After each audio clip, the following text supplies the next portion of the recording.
Bonjour, bonjour à toutes et tous. Bon, c'est un moment important parce que c'est une première prise de parole publique concernant cette étape marquante sur les travaux de la qualité de vie et des conditions de travail pour le réseau ANACT-ARACT, pour tous ses partenaires. Alors aujourd'hui, j'ai un quart d'heure, donc l'histoire du sujet, on peut y passer un peu de temps. Si quelqu'un peut m'aider sur la technique, je serais ravi. Pour l'instant, ça... Ah, ça y est, voilà. Merci. Et voilà, une belle photo. Ça méritait quand même d'apparaître derrière moi. Si on parle aujourd'hui de qualité de vie et des conditions de travail, avant d'aborder le référentiel lui-même, qui est une production, et j'y viendrai, j'en dirai quelques mots, une production accessible, l'ARACT Hauts-de-France en a édité quelques exemplaires que vous pouvez trouver en allant tout droit par là, et vous rencontrerez le stand et l'équipe de l'ARACT Hauts-de-France. L'idée aujourd'hui, c'était aussi de se redire finalement qu'est-ce que c'est que cette qualité de vie et des conditions de travail, et qu'est-ce qui guide l'idée, la philosophie de l'action derrière ça. Donc, ce titre, Agir pour l'avenir des organisations et le travail humain. Agir avant tout. Alors pourquoi agir en premier lieu? Un référentiel tel qu'on l'a conçu, un document qui parle de qualité de vie et des conditions de travail aujourd'hui, c'est avant tout un document qui est fait pour être mobilisé pour l'action, pour enclencher des dynamiques de travail au sein des entreprises. Et plus globalement, il faut prendre un peu de recul sur ces questions de conditions de travail, d'attention que l'on porte aux conditions de travail. Souvenons-nous qu'il y a plusieurs décennies, déjà, on peut remonter jusqu'aux années 50, jusqu'aux années 30 même, pour trouver des auteurs, des chercheurs de terrain, des praticiens de terrain, qui ont éprouvé l'importance qu'il y avait à accorder de l'attention aux conditions de travail, à accorder de l'attention à l'activité telle qu'elle se pratique en situation de travail, pour générer de la reconnaissance, faire que les travailleurs, les travailleuses se sentent compris, impliqués dans leur activité, dans leur entreprise, pour l'avenir de leur entreprise. Et ça fait un siècle quasiment que les travaux sont mis en valeur autour de cela. Aujourd'hui, on redit des choses qui ont été dites il y a plusieurs décennies. Alors, pourquoi je dis ça? À la fois, ça nous donne du recul, ça nous permet, si on ne le savait pas, de se dire oui, il y a une antériorité longue sur ces sujets-là, j'y reviendrai, mais c'est aussi de se dire qu'il y a un savoir accumulé déjà, et que sûrement que sur nos sujets, c'est-à-dire comment on concilie santé au travail et avenir des entreprises, performance des organisations, aujourd'hui, il s'agit moins de savoir que de réunir les conditions pour agir. Ce n'est pas d'aujourd'hui, ça date de plusieurs années. Et nous, en tant qu'acteurs de terrain, capitalisants, observants, travaillant avec les entreprises sur ces sujets-là, on le voit bien que les conditions à réunir pour que quelque chose se passe dans ce registre-là, c'est-à-dire qu'on aille vraiment voir ce qui se passe dans le travail pour penser les projets de l'entreprise avec les principaux concernés, c'est un vrai travail, un investissement collectif. D'où voilà, cette proposition aujourd'hui de se centrer sur l'action pour l'avenir des organisations et le travail humain. Donc là, j'ai fait un peu la trajectoire historique du sujet pour se dire qu'aujourd'hui, c'est moins une affaire de savoir de quoi on parle qu'une affaire de réunir les conditions pour agir, pour dialoguer, pour construire avec toutes les parties prenantes les projets de l'entreprise. Et puis la deuxième chose, c'est qu'aujourd'hui, en 2020, 2023, les sujets les enjeux qui se posent aux entreprises, si on les résume dans des termes simples, les différentes transitions auxquelles sont exposées les entreprises depuis un certain temps, qu'elles soient numériques, qu'elles soient écologiques ou plus sociétales, si on se penche sur les aspirations des travailleurs et des travailleuses aujourd'hui dans le travail, articuler les temps, concilier les différents centres d'investissement de l'existence, il y a beaucoup de boulot, il y a du pain sur la planche pour les entreprises. Et la capacité qu'elles auront à développer cette qualité de dialogue, cet intérêt pour le travail et les conditions d'organisation du travail, d'articulation des temps, etc., les rendra sûrement plus fortes, plus attractives Et c'est sûrement un des enjeux centraux aujourd'hui, c'est au cœur de cet événement, le sens du travail et l'attractivité. Dans les années 70, les partenaires qui sont aujourd'hui les partenaires du réseau Anactaract et les acteurs globalement, partenaires sociaux qui s'intéressaient aux conditions de travail, s'entendaient autour de l'idée qu'il s'agissait d'humaniser le travail. Si on se souvient, les années 50, c'était le début de la critique des organisations tayloriennes, par exemple. C'était l'idée de se dire on appauvrit le travail. On est en train de créer des organisations du travail qui appauvrissent le travail. Et à partir des années 60-70, il y a eu des courants, des travaux anglo-saxons, scandinaves, puis français, européens, qui ont porté l'idée qu'il fallait enrichir le travail et que la performance seule productive ne pouvait pas être la seule visée, la seule dimension de la performance. Il fallait aussi qu'il y ait une dimension sociale à la performance. Et l'ANACT a été construite là-dessus, humaniser le travail à l'époque. Donc, questionner les modèles de production, questionner les modes d'organisation du travail, questionner les pratiques managériales. Ce qu'on voit avec les décennies, quand on arrive dans les années 90, quand on voit le cheminement qui était celle de la notion de qualité de vie au travail, parce qu'elle a cheminé, elle est apparue dans les années 70, la notion de qualité de vie au travail. Elle est pas, on pourrait penser, en France, elle est apparue dans les années réellement, dans les années 2000, et elle a été dans le texte en 2013, avec un premier accord national interprofessionnel. Mais ça faisait déjà un certain temps que la notion de qualité de vie au travail circulait, et que l'idée qu'il fallait enrichir le travail et questionner les organisations du travail, c'était déjà dans l'air depuis un certain temps aussi.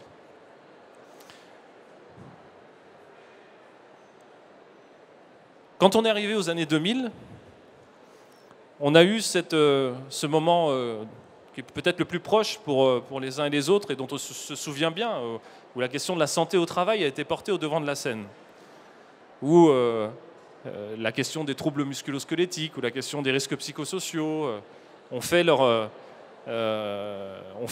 occupé beaucoup tous les acteurs de l'entreprise, ont réuni les acteurs. Ils étaient dirigeants, RH, managers, travailleurs, partenaires sociaux, autour de cette question complexe de la santé au travail. Et on avait ce réflexe préventif, c'est-à-dire avec cette idée qu'il fallait s'organiser et trouver des systèmes de management de la prévention des risques. On s'est rendu compte, en progressant sur ces sujets, avec tous les acteurs, notamment avec la crise autour des risques psychosociaux, que l'approche préventive avait ses limites. Elle avait son importance, il ne fallait surtout rien lâcher sur la prévention, mais elle avait aussi ses limites. Et il s'agissait de développer des méthodologies, des approches qui permettent d'investir dans la qualité des coopérations, la qualité des relations sociales, des relations de travail, d'investir dans le travail lui-même, en se disant que le travail n'est pas qu'un risque. Vous le savez, on le dit souvent quand on parle du travail, c'est à la fois l'œuvre, l'opus, et c'est à la fois le labor, c'est le labeur, c'est la pénibilité. On ne doit jamais perdre de vue les deux facettes du travail. Et donc, on a dépassé à cette époque-là avec les acteurs l'idée qu'il y avait seulement des risques quand on parlait de travail, pour dire que le travail, c'est aussi un potentiel. Il s'agit d'investir dans le travail, d'aller regarder, quand on s'intéresse à l'expérience qu'ont les acteurs de terrain de leur activité, de leur métier, de pouvoir aller se saisir de ce qu'ils peuvent proposer comme évolution concernant leurs conditions de travail et même proposer comme orientation concernant les projets qui concernent leur périmètre, leur secteur d'activité, leurs services. Et c'est là que la dimension de qualité de vie au travail est venue faire sa place. C'est autour de cette idée-là. Elle s'est exposée à beaucoup de difficultés, hein, cette notion de qualité de vie au travail. Parce qu'on a vu que dans les entreprises, dans les organisations, c'était difficile de se saisir de cette question du travail, de cette question de la délibération sur l'organisation du travail. Parce que oui, il y a beaucoup de conditions à réunir, et c'est ce qu'on développe dans ce référentiel QVCT. C'est difficile de le faire, mais c'est possible. Ce n'est pas parce que c'est difficile que c'est impossible. C'est possible. On a, nous, X cas d'expérimentation ou de réalisation sur le terrain qui montrent à quel point c'est possible de développer du dialogue professionnel et d'inspirer la décision au sein de l'entreprise à partir de l'expérience de travail. Et on voit les résultats assez immédiats sur le vécu du travail, sur l'évolution de la qualité des coopérations au sein de l'entreprise.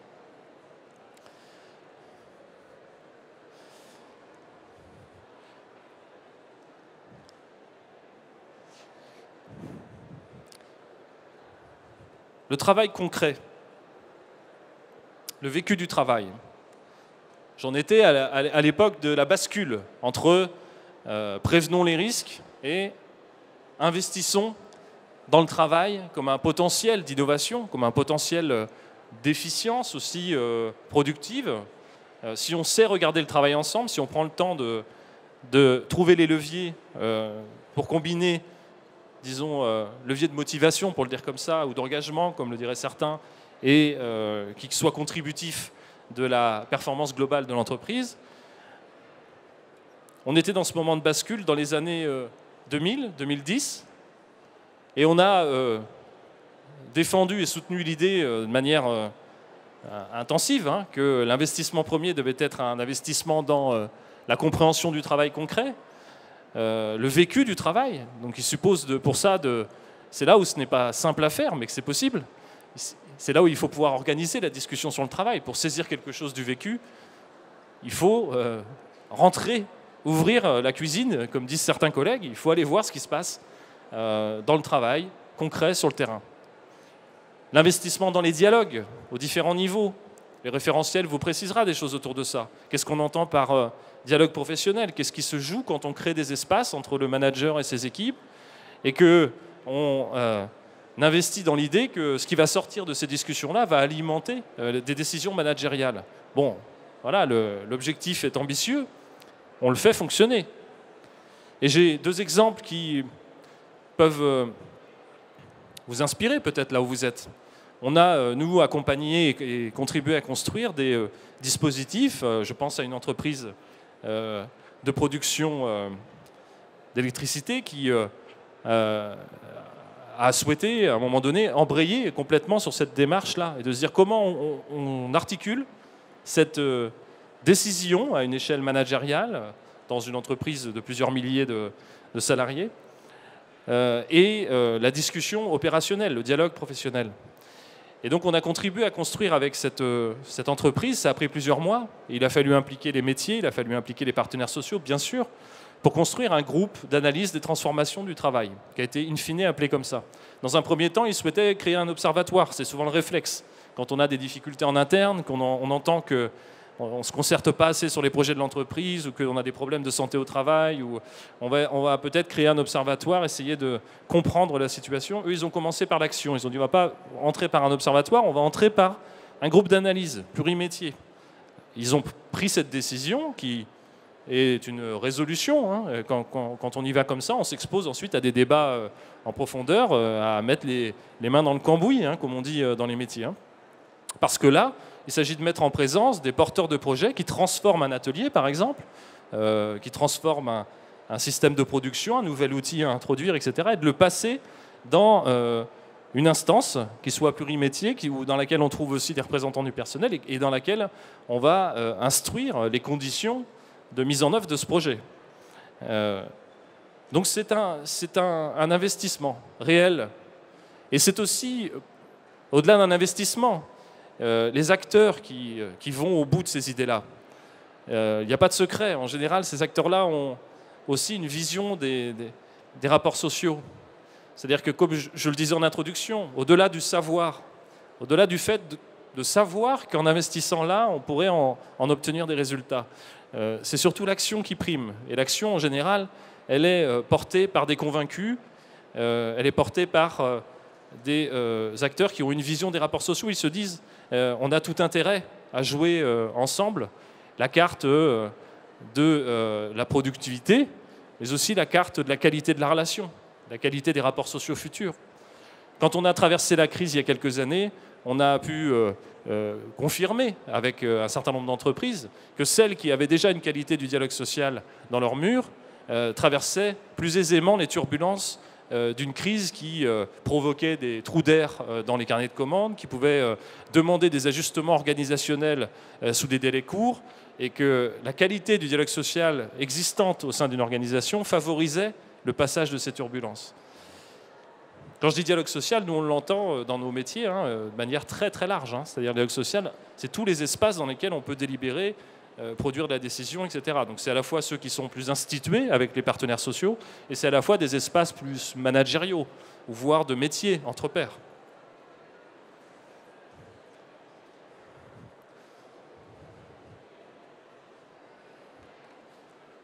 Le référentiel, j'y viens.